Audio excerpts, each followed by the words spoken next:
ओम नमः शिवाय, हर हर महादेव। दोस्तों, जैसा कि आप सभी लोग जानते हैं कि 13 मार्च 2026 यानी शुक्रवार को पड़ रही है चैत्र माह की कृष्ण पक्ष दशमी तिथि। और दोस्तों, यह वह तिथि है जो चैत्र में पड़ने वाली सबसे बड़ी तिथि है, क्योंकि यह शुक्रवार के दिन पड़ रही है और इसका बहुत ही बड़ा और विशेष महत्व होता है। पूज्य गुरुजी ने कहा है कि अगर कभी भी मौका लग जाए और चैत्र मास की दशमी तिथि शुक्रवार को पड़ जाए तो आप लोगों को एक छुटकी काला तिल वाला उपाय तो अवश्य ही करना चाहिए। इन दोनों का संयोग बहुत कम आता है। और इसी के साथ में गुरुजी ने अपनी शिव पुराण कथा में बताया है कि इस दिन आपको एक छुटकी काला तिल वाला उपाय तो आपको अवश्य ही करना चाहिए, क्योंकि ऐसा दिन पूरे साल में सिर्फ एक ही बार आता है। और दोस्तों, आप सभी लोग जानते हो कि शुक्रवार दशमी तिथि का अगर सबसे बड़ा कोई उपाय है तो एक छुटकी काला तिल वाला उपाय है।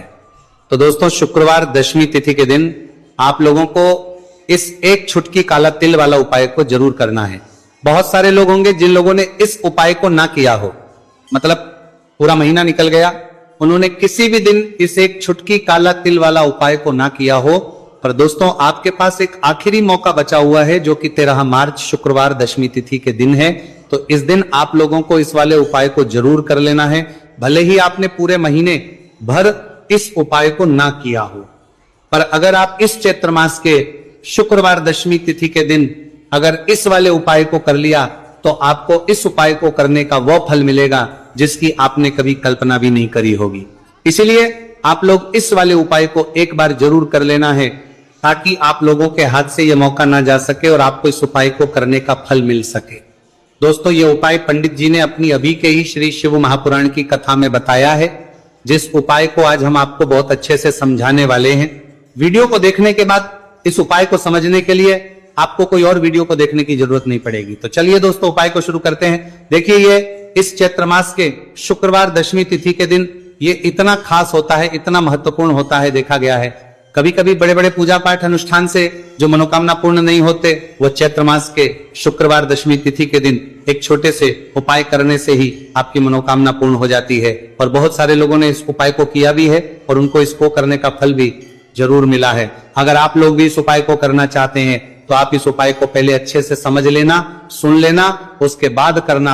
आपको इस उपाय का फल जरूर मिलेगा और इस उपाय को कर लेने से आपके घर में चाहे किसी भी प्रकार की दुहक और समस्या क्यों ना चल रही हो, आपको उसका कारण भी नहीं पता है कि भाई यह समस्या किस कारण से चल रही है। उसका कुछ भी कारण हो सकता है, जैसे पितृदोष हो सकता है, किसी भी तरह का मंगल दोष भी हो सकता है। तो इस दिन आप लोगों को यह वाला उपाय कर लेना है। यह एक ऐसा उपाय है जिस उपाय को अगर किसी विशेष दिन पर किया जाए तो भाई उस विशेष दिन का जो है वह तो हमें मिलता ही मिलता है, पर हमने उस दिन पर इस उपाय को किया है तो हमें उससे भी बड़ा फल मिलता है, और फल बहुत जल्दी मिलता है, क्योंकि आप इस उपाय को बहुत ही बड़े और विशेष दिन पर कर रहे हो। तो चलिए अब उपाय के बारे में बात करते हैं। उससे पहले आप लोगों को यह जानना आवश्यक है कि आखिर यह उपाय किस समय करना है, किसको करना है और कैसे करना है। तो चलिए हम आगे आपको वीडियो में एक करके बता देते हैं। लेकिन उससे पहले अगर आप लोग हमारे चैनल पर पहली बार आए हैं या फिर मेरी आवाज आज पहली बार सुन रहे हैं तो हमारे चैनल को सब्सक्राइब जरूर कर लेना, और इस वीडियो को लाइक करके कमेंट बॉक्स में श्री शिवाय नमस्तु भयम ओम नमः शिवाय जरूर टाइप कर देना। तो दोस्तों, इस एक छुटकी काला तिल वाला उपाय को हमें इस शुक्रवार दशमी तिथि के दिन कैसे करना है, किसको करना है, किस समय करना है और कहां पर करना है, ये सारे सवालों के जवाब आपको इस वीडियो में मिल जाएंगे। और जो ये वीडियो देखेगा भाई, उसको एक छुटकी काला तिल वाला उपाय जरूर करना चाहिए, क्योंकि इस दिन एक छुटकी काला तिल का भी बहुत ही बड़ा और विशेष महत्व होता है। और जब बात आ जाए एक छुटकी काला तिल वाला उपाय की, तो ये सोने पर वाली बात हो जाती है और ये एक बहुत ही बड़ा उपाय हो जाता है इस शुक्रवार दशमी तिथि का। तो अब दोस्तों, इस एक छुटकी काला तिल वाला उपाय को आखिर करना किसको है, सबसे पहले हम लोग वह बात जान लेते हैं। तो देखो, घर की जो बड़ी माताएं बहनें होती हैं, उन माताओं बहनों में से कोई भी एक बड़ी माता बहन इस वाले उपाय को कर सकती है। और दोस्तों, अगर आप चाहें तो अपने घर में से सभी सदस्यों को भी इस उपाय को करवा सकते हैं। अगर किसी व्यक्ति की खुद की कोई मनोकामना है, खुद की कोई दुख और परेशानी है जो कि वो अपने लिए ही करना चाहता है, इस वाले उपाय को तो वो खुद अपने लिए भी कर सकता है। बाकी अगर कोई घर में से ऐसा है जो कि अपने पूरे घर परिवार की सुख और शांति के लिए ये वाला उपाय करना चाहता है, तो भाई वो भी कर सकता है, उसमें भी कोई दिक्कत वाली बात नहीं है। कहने का मतलब यह है कि इस उपाय को हर एक सदस्य भी कर सकता है और पूरे घर परिवार के सदस्य के लिए घर की बड़ी बहनों में से कोई एक माता बहन भी कर सकती है। माताएं बहनें अगर घर में उपस्थित ना हो या वह ये वाला उपाय ना कर पा रही हो तो फिर घर का कोई बड़ा सदस्य भी इस एक छुटकी काला तिल वाला उपाय को कर सकता है, चाहे फिर वह पुरुष ही क्यों ना हो, उसमें कोई भी दिक्कत वाली बात नहीं है। अब दोस्तों जो अगला प्रश्न निकल कर आता है वह ये आता है इस उपाय को लेकर कि आखिर इस उपाय को हमें किस समय करना है, सुबह के समय करना है कि शाम के समय करना है। तो देखो, इस वाले उपाय को आप लोग सुबह भी कर सकते हो और शाम के समय प्रदोष काल में भी कर सकते हो। अब अगर आप पूछो कि भाई सबसे उत्तम समय कौन सा रहेगा इस एक छुटकी काला तिल वाला उपाय को करने का, तो हम आपसे बस यही कहेंगे कि इस उपाय को आप सुबह के समय करेंगे तो ज्यादा बेहतर होगा। बाकी अगर प्रदोष काल शाम के समय भी करेंगे तो भी अच्छा होगा, उसमें कोई भी दिक्कत वाली बात नहीं है।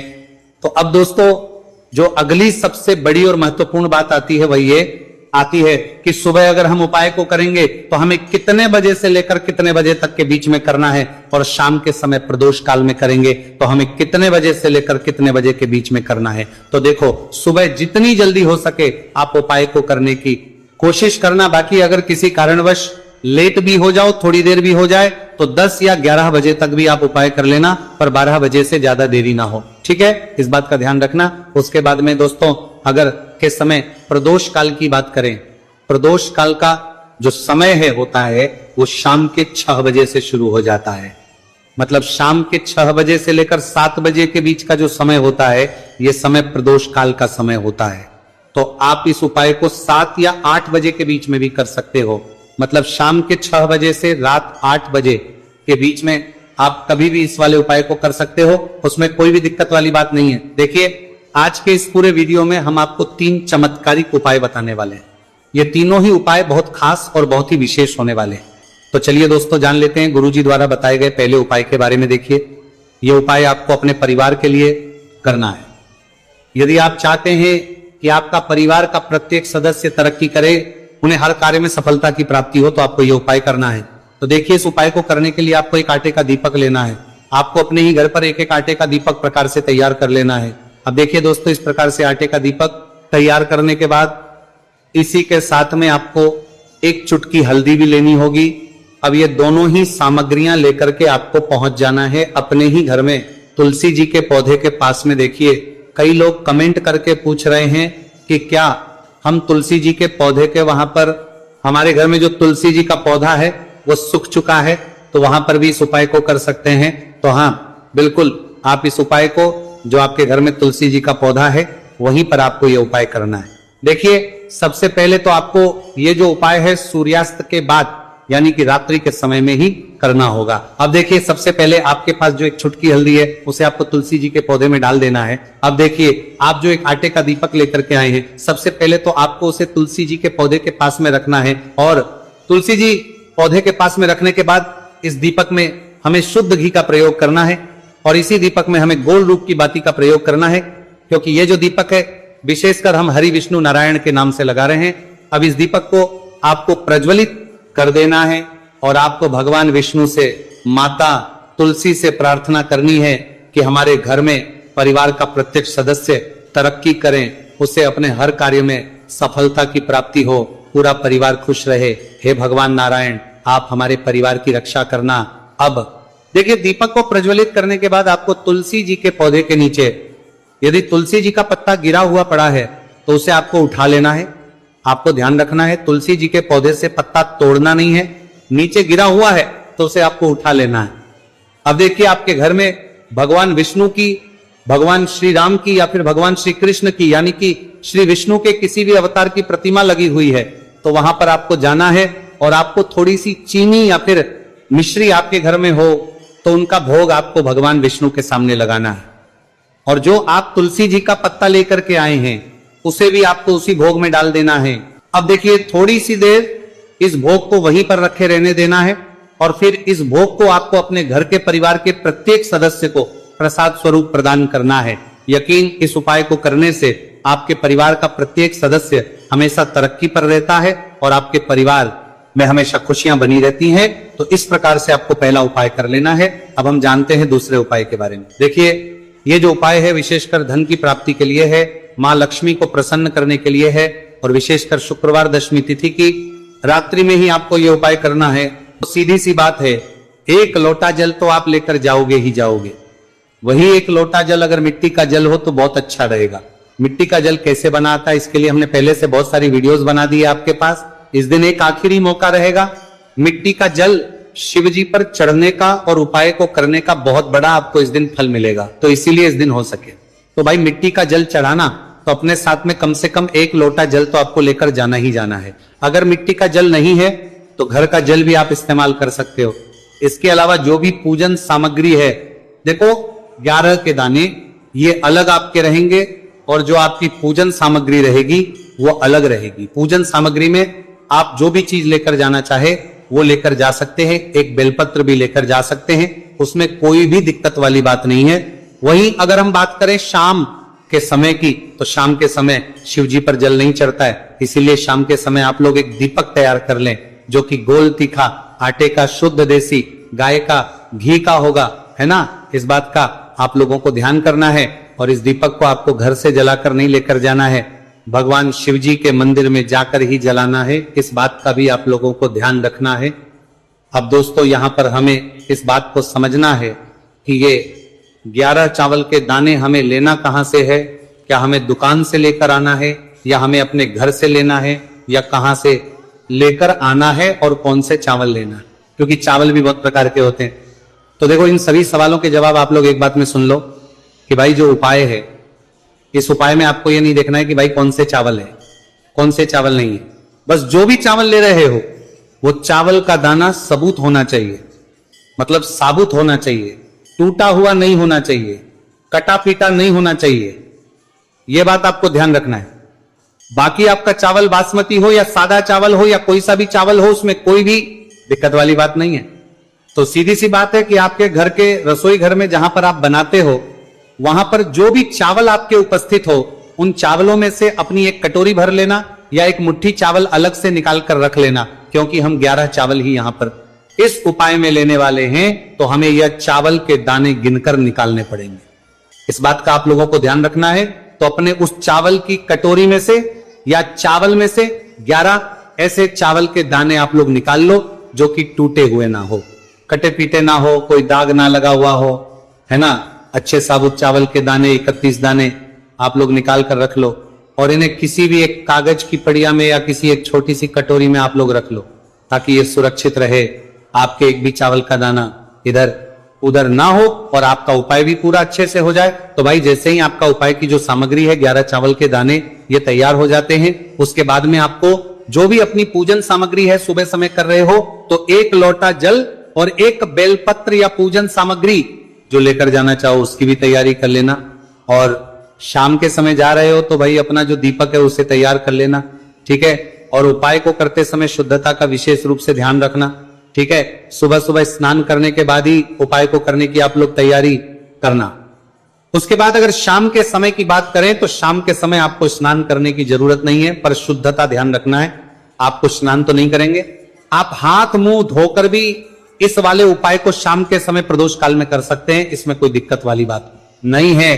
तो आप अपने उपाय की पूरी सामग्री तैयार करके आपके पास ही में जो आपका शिव मंदिर हो वहां पर पहुंच जाइए। सबसे पहले शिव मंदिर में जाकर आप लोगों को उपाय नहीं करना है, पहले भगवान के दर्शन करना है, भगवान से आशीर्वाद प्राप्त करना है, फिर शिव जी की शिवलिंग के पास में आना है। शिवलिंग के पास में आने के बाद जो पूजन सामग्री लेकर आए हुए हैं, जैसे कि सुबह गए हुए होंगे तो 1 लोटा जल और जो भी पूजन सामग्री लेकर आए हैं आप उनसे भगवान शिव जी की पूजन कीजिए। सबसे पहले तो 1 लोटा जल ही चढ़ेगा, फिर आपको एक बेलपत्र श्री शिवाय नमस्तु भयम का जाप करते हुए शिवलिंग पर चढ़ा देना है। उसके बाद में आपकी पूजन सामग्री चढ़ेगी। उसके बाद में अगर दोस्तों शाम के समय अगर आप इस उपाय को कर रहे हो तो अपने साथ कम से कम एक जो दीपक है गोल बाती का जो आप अपने साथ में लेकर गए हो उस दीपक को मंदिर में जाकर अपनी माचिस से जलाना है और उस दीपक को शिवलिंग के पास में रखना है। ठीक है, इस दीपक को रखने के बाद ही आप लोगों को अपना ये वाला उपाय शुरू करना है और दीपक को ज्यादा पास में मत रखना। वैसे भी गर्मी पड़ रही है, भगवान शिव जी को आंच नहीं लगनी चाहिए, है ना। तो भाई जैसे ही आपकी पूजा अर्चना हो जाती है, आप भगवान शिव जी को प्रसन्न कर लेते हैं, उसके बाद शिवलिंग के पास ही में आप कहीं पर बैठ जाइए सामने, या आसपास जिस जगह पर आपको बैठना हो वहां पर बैठ जाइए और अपने वो 11 चावल के दाने अपने सामने निकाल कर रख लीजिए, क्योंकि अब यहां पर उपाय को यहां पर करने की आपको तैयारी करना है। और इस तरीके से जब आप उपाय करेंगे, पूजन सामग्री करने के बाद, पूजन अर्चना करने के बाद, तो आपको उपाय का फल बहुत जल्दी और बहुत होकर मिलेगा। तो अपने चावल के अपने सामने निकाल कर रख लेना। और ये जो उपाय है ये आपकी सीधे हाथ की हथेली से होगा, इसलिए इस बात का भी विशेष रूप से ध्यान रखना है।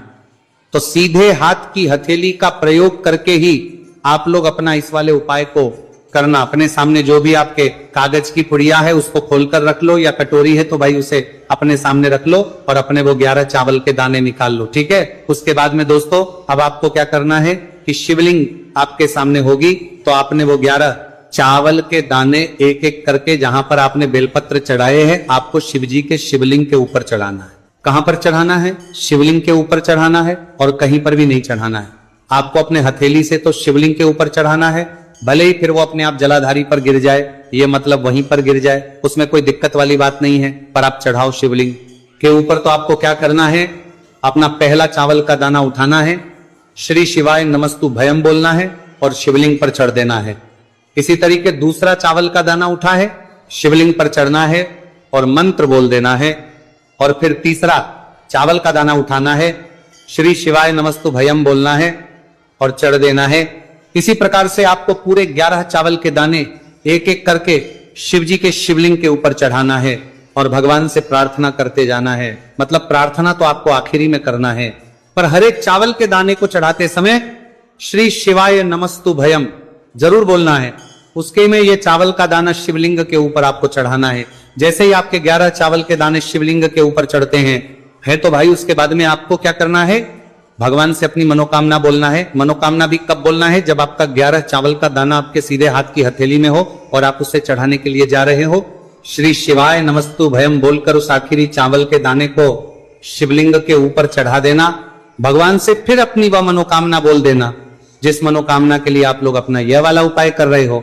जिस भी दुख और परेशानी के लिए आप लोग अपना यह वाला उपाय कर रहे हो, उसके बाद में जैसे ही आप अपनी मनोकामना बोल देते हो, आपका यह वाला उपाय पूरा हो जाता है।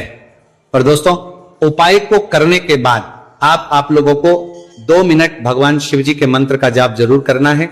और मंत्र का जाप करने के बाद भगवान से एक और बार करना है अपनी मनोकामना के लिए, या अपनी जो भी दुख और परेशानी है उसके लिए। इसके बाद में आप लोग भगवान को देखकर, भगवान से प्रार्थना करके, उनसे आशीर्वाद लेकर वहां से उठ सकते हैं और अपने घर पर जा सकते हैं। बस दोस्तों, यहां पर ये वाला उपाय पूरा हो जाता है। इस तरीके से जो भी व्यक्ति छोटी छोटी छीका ध्यान रखते हुए इस 11 चावल के दाने वाले उपाय को करेगा, निश्चित सी बात है उसे उसकी मनोकामना पूरी होगी और जो भी दुख और परेशानी है वो भी बहुत ही जल्दी दूर होंगे। तो दोस्तों, ये थे पूज्य गुरुजी द्वारा बताए गए कुछ बहुत ही खास उपाय। अगर आपको जानकारी अच्छी लगी हो तो वीडियो लाइक करिएगा। मिलते हैं फिर एक नए वीडियो के साथ। श्री शिवाय।